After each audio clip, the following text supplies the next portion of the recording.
Hello ചങ്ങന്മാരെ, എന്റെ പേര് ബാസി Falcon. ഞാൻ ഇപ്പൊ ഇല്ലേ പള്ളിക്കര ബീച്ചിൽ വന്നിട്ടുണ്ട് ഫോട്ടോഷൂട്ട് കണ്ടിട്ട്. എന്തുള്ളപ്പാ സേവ് ദ ഡേറ്റിന്റെ ഫോട്ടോഷൂട്ട് 13-ാം തീയതി മംഗലല്ലോ. അപ്പൊ സേവ് ദ ഡേറ്റിന്റെ ഫോട്ടോഷൂട്ട് വേണം ചെല്ലിട്ടേ. അങ്ങനെയാണ് ഞാൻ വന്നത്. അങ്ങനെ വന്നിട്ട് ബിറ്റെന്ന് പറഞ്ഞാലേ ഞായറാഴ്ച വന്നത്. ഞായറാഴ്ച അവിടെ കാർഡാണ് സാർ എല്ലാവരും വരുന്നത് ഞായറാഴ്ച. ബാക്കിയുള്ള സാർ വെച്ചില്ല, വെച്ചിട്ടുണ്ട്. അങ്ങനല്ല കുറച്ച് ആൾക്കാർ ഉണ്ടാവും. അങ്ങനെ ചെക്കന് വരുന്നില്ല അതുകൊണ്ട് എന്റെ പെട്ടെന്ന് വന്ന് ചങ്ങന്മാരെല്ലാം കൂട്ടിട്ട് തെങ്കാട്ടം നല്ലിട്ട് ഫോട്ടോ എടുക്കാൻ തുടങ്ങി. നല്ല മജീലതാ നീക്കോ പോസലോട്ട് നോക്കിയാൽ ഞാൻ നിൽക്കുമ്പോൾ പാകണ്ടല്ലപ്പാ ഓരൊക്കെ നിർത്തിച്ചാൽ നല്ല പാങ്ങനെ ഫോട്ടോസ്. ഞാൻ കാണിച്ചാലോ ഫോട്ടോ നോക്കോ.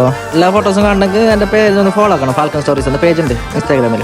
പിന്നെ കുറച്ച് ഫോട്ടോ എല്ലാം എടുത്ത് നമ്മൾ വീഡിയോ എടുക്കാൻ മെയിൻ പോയത്. ഫോട്ടോ എല്ലാം മജ ഉണ്ടാവില്ല അവൾക്ക് അപ്പോഴേക്ക് ഹോങ്കോട്ടായി. ഞാൻ കുറേ വീഡിയോ എടുത്തിട്ടായിട്ട് മജയാക്കി. പിന്നെ ബീച്ചിൽ നിൽക്കുമ്പോൾ കുറേ ടൈം ഒന്നും അറിയില്ല. അങ്ങനെ പെട്ടെന്ന് സൂര്യത്താകുമ്പോൾ നല്ല വീഡിയോ എടുക്കണം വിചാരിച്ചിട്ടുണ്ടായി. അതൊന്നും നടത്തിയിട്ടാണ് പിന്നെ ആയ പോലെ ഇട്ട് നല്ല വീഡിയോസിലെടുത്ത്. ഇനി നേരെയുള്ള വീഡിയോ കിട്ടണമെങ്കിൽ എന്റെ പേജ് ഫോളോ ആക്കിയാൽ മതി. വീഡിയോ എല്ലാം എടുത്തിട്ടായിട്ട് ഞാൻ അവർക്ക് കാണിച്ചു കൊടുത്തു. അപ്പോൾ നല്ല മജാനല്ലേ. നമുക്ക് ചെറിയ പരിപാടി ഉണ്ടായിരുന്നു. ഞാൻ നേരെ നാട്ടിലേക്ക് വിട്ട്. അപ്പൊ എല്ലാവർക്കും എന്റെ മിനി വ്ളോഗ് ഇഷ്ടപ്പെട്ടെന്ന് കരുതുന്നത്. ഇഷ്ടപ്പെട്ടെങ്കിൽ ഒന്ന് ലൈക്ക് കൊടുത്തിട്ട് സബ്സ്ക്രൈബ് ആക്കിയോ. കൈ നിങ്ങൾ ഷെയർ ആക്കിയോ. അപ്പൊ ഞാൻ പോന്നോ.